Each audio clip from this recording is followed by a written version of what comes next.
ముఖ్యమంత్రిగా కొనసాగిస్తూ సినిమాల పట్ల టైం ఇవ్వడాన్ని మీరు ఎలా చూస్తారు సార్? ఇది ఎలాగంటేనండి, ప్రజలకు ఎలాంటి ఎక్స్పెక్టేషన్స్ ఉండబోతున్నాయి? ఇది ఎలాగంటేనండి, ప్రజల మీద పవన్ కళ్యాణ్ గారి మీద ప్రజలకు ఎప్పుడు మంచి ఎక్స్పెక్టేషన్స్ ఉంటాయి. అయితే ఏంటంటే ఆయన చాలా సందర్భాల్లో చెప్పిన మాట ఏంటంటే, నాకు ఆదాయం కావాలి, నేను జనసేన పార్టీని నడపాలంటే నాకు కూడా ఆదాయం కావాలి, నాకు ఆదాయం కావాలంటే నాకు తెలిసిన ఒకే ఒక పని నేను నటించడం, సినిమాలు యాక్ట్ చేయటం. ఆ సినిమాలు యాక్ట్ చేస్తేనే కానీ నాకు డబ్బులు రావు. నేను ఆయన పార్టీని నడపడానికే కాదు, ఎంతో మందికి సహాయం చేస్తాడు ఆయన. కౌలు రైతులకు రకరకాలు, ఇది కిడ్నీ బాధితులు కనుక కొన్ని కోట్లు ఇచ్చిన సందర్భాలు ఆయన ఉన్నాయి. అలాగే ఎవరన్నా ఆయన కష్టపడి పనిచేస్తే వచ్చిన డబ్బులతో ఆయన చేయాలి తప్ప, అందుకోసం ఆయన సినిమాలు చేస్తారని కొనసాగిస్తారని నేనైతే. అంటే ఇప్పుడు సినిమా పరంగా కానీ చూసుకున్నట్టయితే అటు ఇటు మన ప్రజల పరంగా చూసుకున్నట్టయితే రెండు వాళ్ళిద్దరు కూడా మంచి చేయాలి కదా. అవునండి. అంటే సినిమా రంగాల్లోకి వెళ్తే ప్రజలను ఎలా చూసుకుంటాడని చెప్పి చెప్తా ఉన్నారు. అవునండి. అయితే ఇక్కడ ఏంటంటే, ఇక్కడ పవన్ కళ్యాణ్ గారికి చంద్రబాబు నాయుడు గారికి ఉన్న అనుబంధం దేశంలో ఇంకెవరికి లేదు. వాళ్ళకున్న అనుబంధం చాలా అండర్స్టాండింగ్ తో ఉన్నారండి. ఎందుకంటే పవన్ కళ్యాణ్ గారు ఏం చేయాలో లేదా చంద్రబాబు నాయుడు గారు ఏం చేస్తారో వాళ్ళిద్దరూ చర్చించుకునే ముందుకు దిగుతారు. అది నీ ఇష్టం వచ్చిన నువ్వు వెళ్ళు, నా ఇష్టం వచ్చిన నేను వెళ్తానన్న కార్యక్రమాలు వాళ్ళలో లేవు. అలాగే పరిపాలన పరంగా గ్రౌండ్ లెవెల్ పరిపాలన అంతా కూడా పవన్ కళ్యాణ్ గారు చూస్తున్నారు. గ్రామీణం ఇదంతా కూడా పెట్టుబడుల వ్యవహారం, అభివృద్ధి వ్యవహారం అంతా చంద్రబాబు నాయుడు గారు చూస్తున్నారు. ఎందుకంటే పవన్ కళ్యాణ్ గారికి అంత అనుభవం లేదన్న ఉద్దేశం. ఎందుకంటే ఆ విషయం పవన్ కళ్యాణ్ గారే చాలా సందర్భాల్లో ఒప్పుకుంటారు.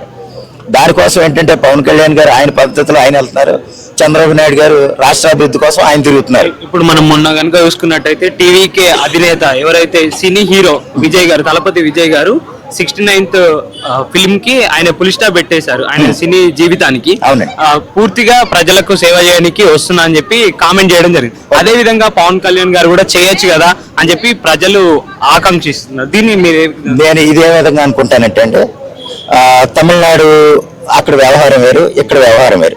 పోనీ ఇద్దరు హీరోలే కదా అనుకుంటే, ఆయన ఆల్రెడీ 1000 కోట్లు సంపాదించున్నాడు. ఎవరు? విజయ్ గారు, టీవీకే విజయ్ గారు.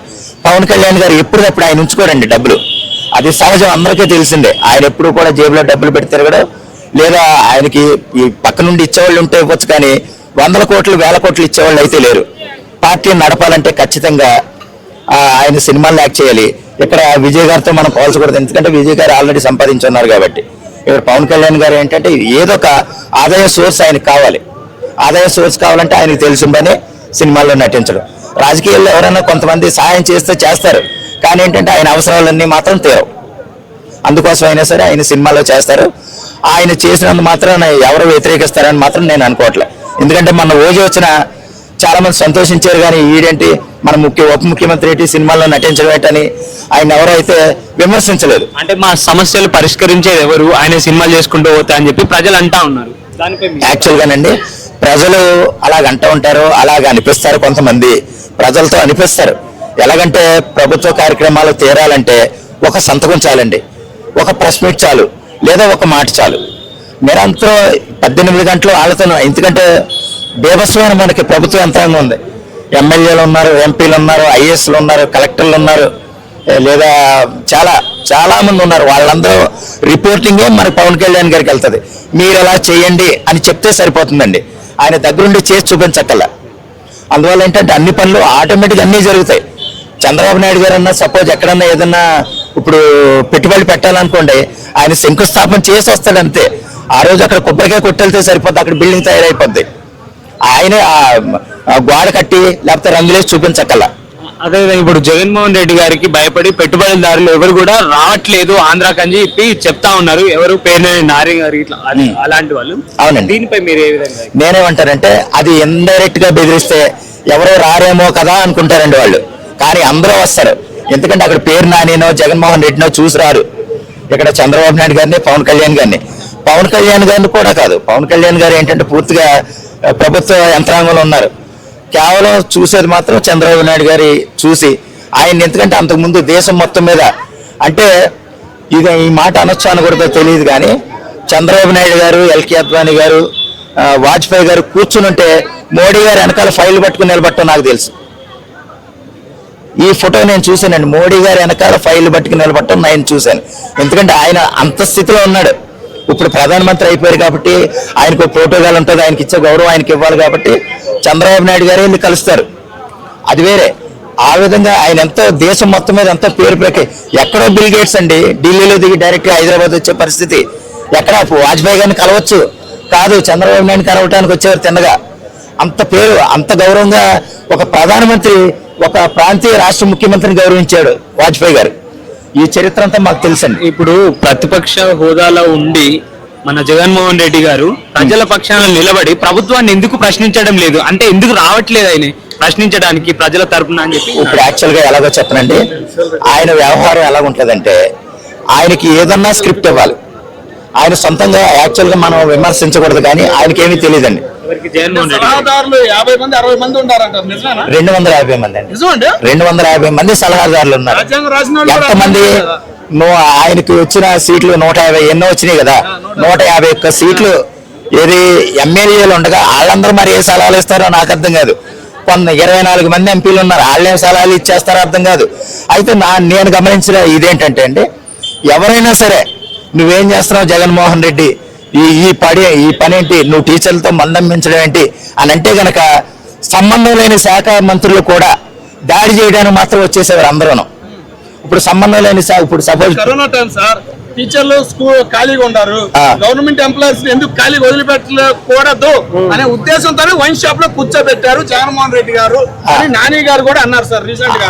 దాని గురించి ఏమంటారు సార్? గవర్నమెంట్ ఎంప్లాయీలు ఖాళీగా వదిలేయాలా? కరెక్టేనండి. అప్పుడు ఎమ్మెల్యేలు కూడా ఖాళీగానే ఉన్నారు కదండి.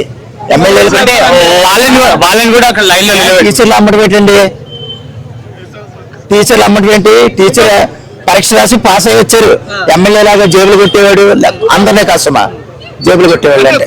మీరు మంచి మాట అన్నారు. మరి అదే టీచర్లు గవర్నమెంట్ స్కూల్ టైంలో 9ంటికి సంతకం పెట్టి 10ంటికి ప్రైవేట్ స్కూల్లో కనపడుతున్నారు కదా కొంతమంది మేధావులు, వాళ్ళ గురించి ఇంత మట్టికి ఏ గవర్నమెంట్ చర్యలు తీసుకోవట్లేదు ఎందుకని అంటారు సార్? అది కొన్ని లోపాలు అయితే చాలా ఉన్నాయండి, లోపాలు అయితే చాలా ఉన్నాయి. ఎందుకంటే ఇప్పుడు పిల్లలందరూ 9 గంటలకు రావాలంటారు, 9:30కి వచ్చే టీచర్లు నేను చూశాను. ప్లస్ అదే సమయంలో మాకు రాజమండ్రిలో ఉన్నాయి, మాది రాజమండ్రి స్కూల్ ఎదురుగానే మా ఇల్లు. జిరాక్స్ ఫోటో స్టూడియో నాది. అయితే ఇప్పుడు కమిషనర్కి లీవ్ లెటర్ కోసం కమిషనర్కి లెటర్ రాసేవారు.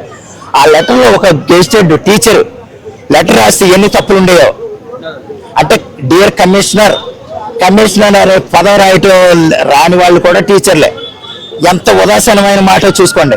నేను ఒక డిగ్రీని వాళ్ళ తప్పులు కరెక్ట్ చేసేవాడిని. అంటే ఎంత దరిద్రగొట్టి స్థితిలో ఈ ఉద్యోగాల వ్యవస్థలో ఉన్నాయో. అంటే నీకు ఇంకోటి చెప్పనండి, ఒక టీచర్లు స్కూల్కి వచ్చి నేను ఈ బండి కొనుక్కున్నానండి, నాకు 75,000 అయింది, నేను ఆశ్చర్యపడినానే 1,500 అయింది, నేను అక్కడ ఫ్లాట్ కొన్నానండి 16 లక్షలు అయింది అని కబుర్లు చెప్పుకునే వాళ్ళు నేను 100 మంది చూశానండి. ఇది నిజం, నా మీద ఒట్టేసి చెప్తున్నాను. చెప్పారు సార్, ఇట్లాంటి ప్రైవేట్ స్కూల్కి వెళ్ళి ప్రోత్సహించే ఆ గురువుల మీద చర్యలు అనేది ఎందుకు గవర్నమెంట్ తీసుకోవట్లేదు? తీసుకోవాలండి. తీసుకోవాలంటే దానికి పటిష్టమైన ఒక సెక్షన్ కావాలండి, ఒక వింగ్ ఏర్పాటు చేయాలి. అది ఎలాగంటే చంద్రబాబు నాయుడు గారు ఎంత స్ట్రిక్ట్ గా చేసినారే సరే కొన్ని సందర్భాల్లో చూసి చూడనట్టు పోతున్నారు అనేది కొంతమంది కామెంట్. ఎలాగంటే అంతకుముందు చాలా స్ట్రిక్ట్ గా ఉండేవారు, ఆకస్మిక తనిఖీలని ఉద్యోగస్తులు వేధించేవారని ఒక చిన్న ఏదో ఉండేది. కానీ యాక్చువల్గా సామాన్యుల దృష్టిలో ఆయన చెలరైపోయేవారు. అబ్బా ఏం సీఎం రా, ఏం డైనమిక్ సీఎం రా అనేవారు. కానీ అది కొంతమంది ఉద్యోగస్తులు దెబ్బేశారు అన్న ఉద్దేశంతో ఆయన కొంచెం తగ్గారేమో అనుకుంటున్నాను. అదే పద్ధతి కొంతమంది కొన్ని సందర్భాల్లో ఆయన కొనసాగిస్తే కనుక మళ్ళీ లెవెల్కి వచ్చేస్తుంది. కొంతమంది ఏడ్చినా సరే, కొంతమంది ఏడ్చే వాళ్ళు ఏడుస్తూనే ఉంటారండి. కానీ అక్కడ ఏంటది, ఆ రోడ్డు అలా ఉందే, దానికి సంబంధించిన మంత్రిని పిలవటం, దాని అధికారిని పిలవటం, వెంటనే స్ట్రాంగ్ వార్నింగ్ ఇవ్వటం, మళ్ళీ 3వ రోజుకి అక్కడ అది నయం చేయటం. అటువంటి స్థితిలో ఆయన డైనమిక్ పాలన ఉండేది. ఇప్పుడు ఏంటంటే ఆయన కొంత తగ్గించారు, ఎందుకంటే ప్రజలు వేసిన దెబ్బకి. ఎందుకంటే ప్రజలు తేరగొస్తే తెల్లవారులు ఉంటుందండి. ఈ రోజు 3,000 ఇస్తానంటే 3,000, రేపు 4,000 ఇచ్చేవాడికి వేస్తాడు. కానీ మంచి చేసేవాళ్ళని కొంతమంది పట్టించుకోరు. ఈ వీడియో కనుక మీకు నచ్చినట్లయితే లైక్ చేయండి, షేర్ చేయండి. మరిన్ని వీడియోస్ కోసం మా ఛానల్ని సబ్స్క్రైబ్ చేయండి. మీ అభిప్రాయాలు మాకు కామెంట్స్ రూపంలో చెప్పండి. మరిన్ని వీడియోస్ కోసం మా ఛానల్ని సబ్స్క్రైబ్ చేయండి.